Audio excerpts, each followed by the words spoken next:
UP में जिन सरकारी कर्मचारियों के वेतन रोका गया था उनको लेकर बड़ा अपडेट देते राहत की खबर ये सामने आई है कि अब योगी सरकार ने साफ तौर पर कह दिया है कि 31 अगस्त जो डेडलाइन थी उसको हम बढ़ाकर 30 सितंबर कर रहे हैं और 2,44,000 जो सरकारी कर्मचारियों की वेतन रोका गया था उनको हम रिलीज करने के आदेश देते हैं। दरअसल 17 अगस्त को एक शासनादेश जारी किया गया था जिसमें साफ तौर पर कहा गया था कि जो राज्य सरकार के कर्मचारी हैं, अधिकारी हैं, उन्हें अपना मानव संपदा पोर्टल पर जाकर चल अचल संपत्ति यानी कि प्रॉपर्टी के बारे में जानकारी देनी होगी और जो जानकारी दे देगा 31 अगस्त तक उसी की सैलरी रिलीज होगी। ऐसा हुआ भी था कि 2,44,000 कर्मचारी ऐसे थे जिनकी सैलरी नहीं आई है, लेकिन उसके बाद अब जब हड़कंप मचा तो ऐसे में खुद मुख्यमंत्री योगी आदित्यनाथ आगे आए हैं और उनकी सरकार की तरफ से ये साफ तौर पर कहा गया है कि अब हम थोड़ा वक्त और दे रहे हैं सरकारी कर्मचारियों के लिए, यानी कि 31 अगस्त से अब इस डेडलाइन को आगे बढ़ाकर 30 सितंबर कर दिया गया है। साथ ही जिनकी सैलरी रुकी हुई थी उनके भी रिलीज करने के आदेश जारी कर दिए गए हैं। तो ये बहुत बड़ी राहत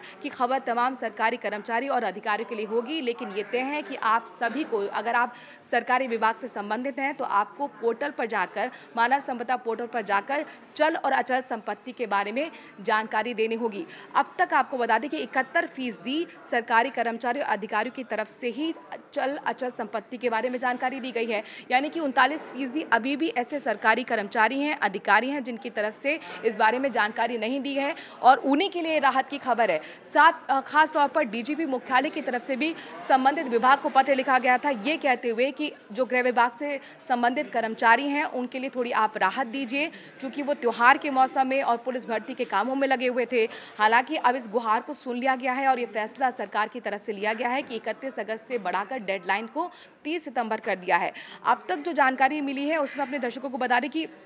लगभग 8 लाख के कर्मचारी जो हैं राज्य स्तर पर सरकारी तौर पर काम करते हैं और 6 लाख के लगभग जो कर्मचारी हैं उन्होंने अब तक पोर्टल पर जाकर अपनी चल अचल संपत्ति के बारे में जानकारी दी है। जो सबसे पीछे अगर विभाग रहा है जिसने जानकारी नहीं दी है उसमें नंबर 1 पर आता है शिक्षा विभाग, उसके बाद दूसरे नंबर पर आता है स्वास्थ्य विभाग, यानी कि शिक्षा और स्वास्थ्य विभाग के सरकारी कर्मचारी और अधिकारी सबसे पीछे रह गए हैं संपत्ति का ब्यौरा देने में, या यूँ कहें कि सबसे आगे रह गए हैं संपत्ति का ब्यौरा छुपाने में। इसके साथ साथ टेक्सटाइल है, कृषि है और